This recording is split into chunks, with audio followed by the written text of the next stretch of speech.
ॐ शुक्लाम्बरधरं विष्णुं शशिवर्णं चतुर्भुजं प्रसन्नवदनं ध्यायेत् सर्वविघ्नोपशान्तये। लक्ष्मीनारायणं वन्दे तद्भक्तप्रवरो हि यः श्रीमदानन्दतीर्थाख्यो गुरुस्तं च नमाम्यहम्। वेदे रामायणे चैव पुराणे भारते तथा आदावन्ते च मध्ये च विष्णुः सर्वत्र गीयते। सर्वविघ्नप्रशमनं सर्वसिद्धिकरं परं सर्वजीवप्रणेतारं वन्दे विजयदं हरिं। भवतां समेषां श्रीमद्वाल्मीकि रामायण पारायण उपक्रमे हार्दं स्वागतम् अभिनन्दनं च।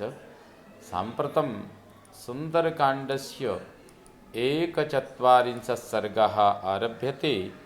इस सर्ग में हनुमान जी के द्वारा प्रमदावन यानी अशोक वाटिका का विध्वंस सचवाग्भिः प्रशस्ताभिर्गमिष्यन् पूजितस्तया तस्माद्देशादपाक्रम्य चिंतयामास वानरः।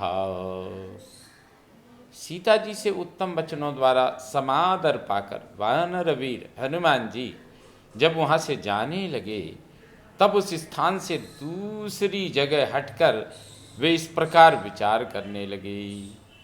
अल्पशेषमिदं कार्यं दृष्टेयमसिते क्षणा त्रीनुपायानतिक्रम्य चतुर्थ इह दृश्यते। मैंने कजरारे नेत्रों वाली सीता जी का दर्शन तो कर लिया, अब मेरे इस कार्य का थोड़ा सा अंश यानी शत्रु की शक्ति का पता लगाना शेष रह गया है। इसके लिए 4 उपाय हैं: साम, दान, भेद और दंड।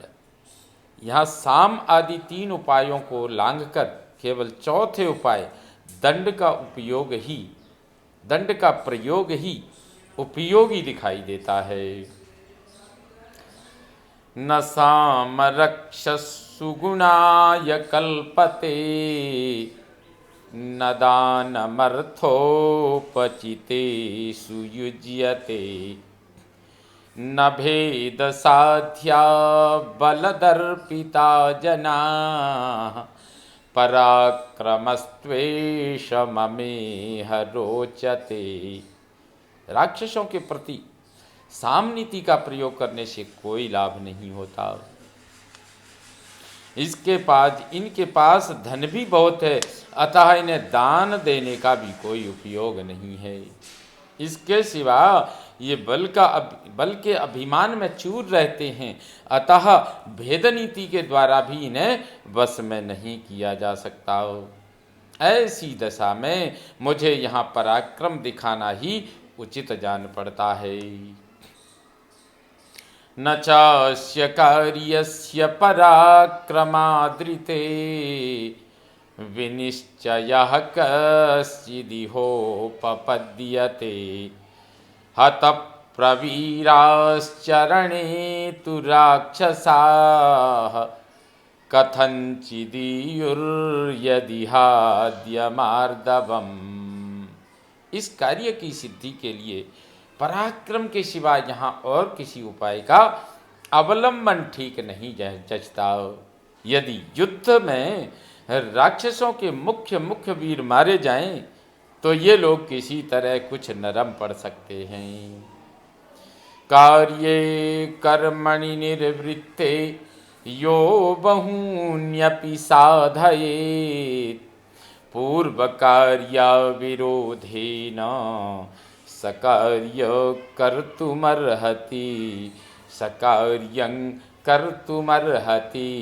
जो पुरुष प्रधान कार्य के संपन्न हो जाने पर दूसरे दूसरे बहुत से कार्यों को भी सिद्ध कर लेता है और पहले के कार्यों में बाधा नहीं आने देता, वही कार्य को सुचारू रूप में कर सकता है।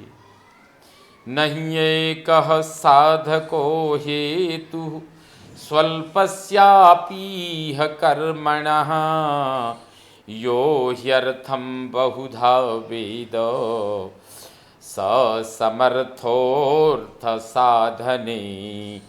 छोटे से छोटे कर्म की भी सिद्धि के लिए कोई एक ही साधक हेतु नहीं हुआ करता। जो पुरुष किसी कार्य या प्रयोजन को अनेक प्रकार से सिद्ध करने की कला जानता हो, वही कार्य साधन में समर्थ हो सकता है। यहैव तावत् कृतनिश्चयो ह्यहं व्रजेयमद्य प्लवगेश्वरालयं परात्मसम्मर्दविशेषतत्त्ववेत् ततः कृतं स्यान्मम भर्तृनाशनं ततः कृतं स्यान्मम भर्तृशासनम्। यदि इस यात्रा में इस बात को ठीक ठीक समझ लूं कि अपने और शत्रु पक्ष में युद्ध होने पर कौन प्रबल होगा कौन निर्बल हो, तत्पश्चात भविष्य के कार्य का भी निश्चय करके आज सुग्रीव के पास चलूं, तो मेरे द्वारा स्वामी की आज्ञा का पूर्ण रूप से पालन हुआ समझा जाएगा। कथं नु खल्वद्यस्भवेत् सुखागतं प्रसह्य युद्धं मम राक्षसैः सह तथैव खल्वात्मबलं च सारवत् समानयेन्मां चरणे दशाननः। परंतु आज मेरा यहाँ तक आना सुखद अथवा शुभ परिणाम का जनक कैसे होगा। राक्षसों के साथ हठात युद्ध करने का अवसर मुझे कैसे प्राप्त होगा तथा दशमुख रावण समर में अपनी सेना को और मुझे भी तुलनात्मक दृष्टि से देखकर कैसे यह समझ सकेगा कि कौन सबल है। ततः समासाद्य रणे दशाननं समन्त्रिवर्गं सबलं सयायिनं हृदि स्थितं तस्य मतं बलं च सुखेन मत्वाहमितः पुनर्व्रजे। उस युद्ध में मंत्री, सेना और सहायकों सहित रावण का सामना करके मैं उसके हार्दिक अभिप्राय तथा सैनिक शक्ति का अनायास ही पता लगा लूँगा। उसके बाद यहाँ से जाऊँगा। इदमस्य नृशंसस्य नन्दनोपममुत्तमम् वनं नेत्रमनः कान्तं नानाद्रुमलतायुतम्। इस निर्दयी रावण का यह सुंदर उपवन नेत्रों को आनंद देने वाला और मनोरम है। नाना प्रकार के वृक्षों और लताओं से व्याप्त होने के कारण यह नंदनवन के समान उत्तम प्रतीत होता है। इदं विध्वंसयिष्यामि शुष्कं वनमिवानलः अस्मिन् भग्ने ततः कोपं करिष्यति स रावणः। जैसे आग सूखे वन को जला डालती है, उसी प्रकार मैं भी आज इस उपवन का विध्वंस कर डालूंगा। इसके भग्न हो जाने पर रावण अवश्य मुझ पर क्रोध करेगा।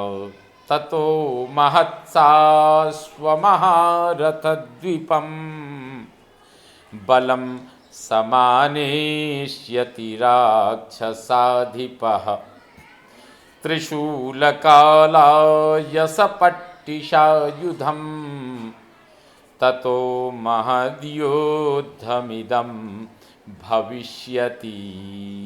तत्पश्चात वह राक्षस राज हाथी, घोड़े तथा विशाल रथों से युक्त और त्रिशूल, कालायस एवं पट्टिश आदि अस्त्र शस्त्रों से सुसज्जित बहुत बड़ी सेना लेकर आएगा। फिर तो यहाँ महान संग्राम छिड़ जाएगा। अहम च तै संयति चंड विक्रमैः समेत्य रक्षोभिरभंग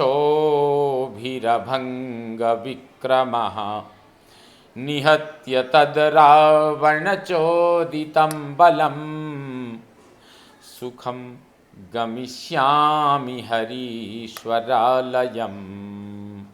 उस युद्ध में मेरी गति रुक नहीं सकती, मेरा पराक्रम कुंठित नहीं हो सकता।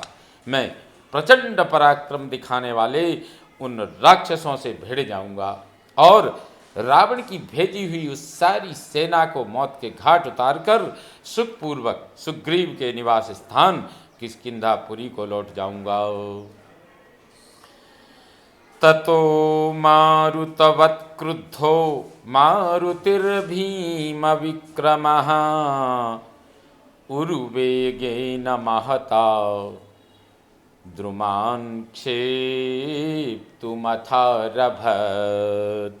ऐसा सोचकर भयानक पुरुषार्थ प्रकट करने वाले पवन कुमार हनुमान जी क्रोध से भर गए और वायु के समान बड़े भारी वेग से वृक्षों को उखाड़ उखाड़ कर फेंकने लगे।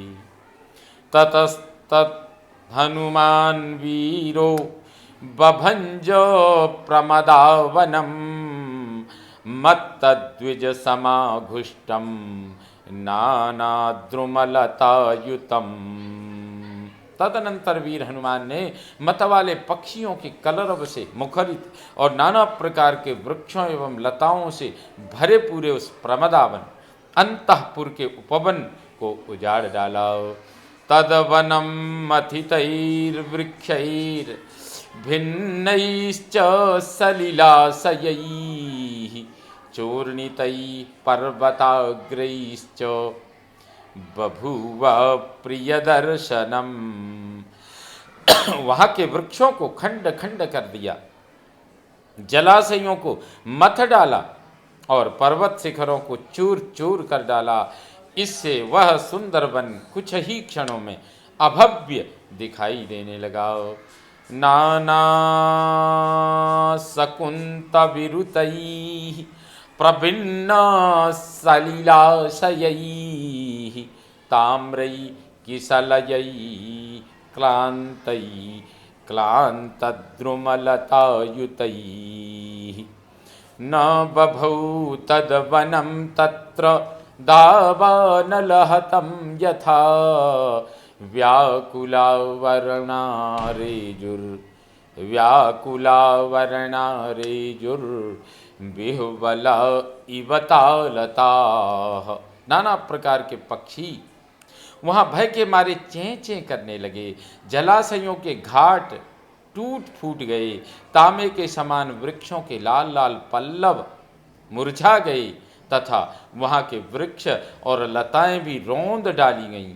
इन सब कारणों से वह प्रमदावन वहाँ ऐसा जान पड़ता था मानो दावानल से झुलस गया हो।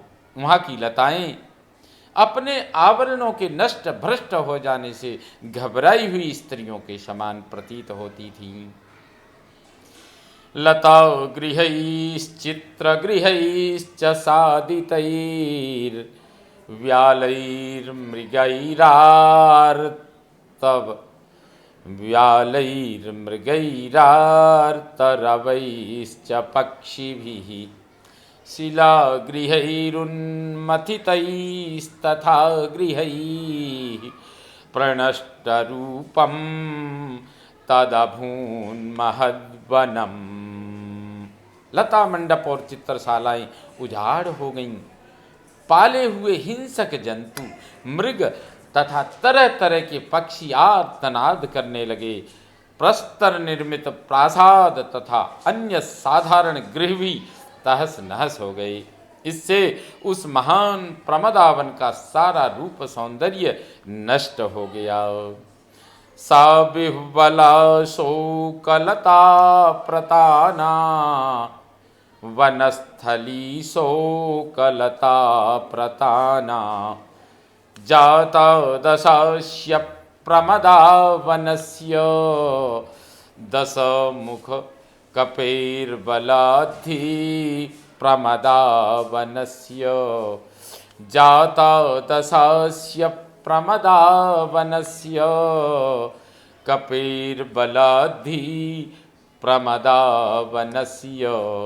दशमुख रावण की स्त्रियों की रक्षा करने वाले तथा अंतःपुर के क्रीड़ा विहार के लिए उपयोगी उस विशाल कानन की भूमि, जहाँ चंचल अशोक लताओं के समूह शोभा पाते थे, कपिवर हनुमान जी के बल प्रयोग से श्रीहीन होकर शोचनीय लताओं के विस्तार से युक्त हो गई।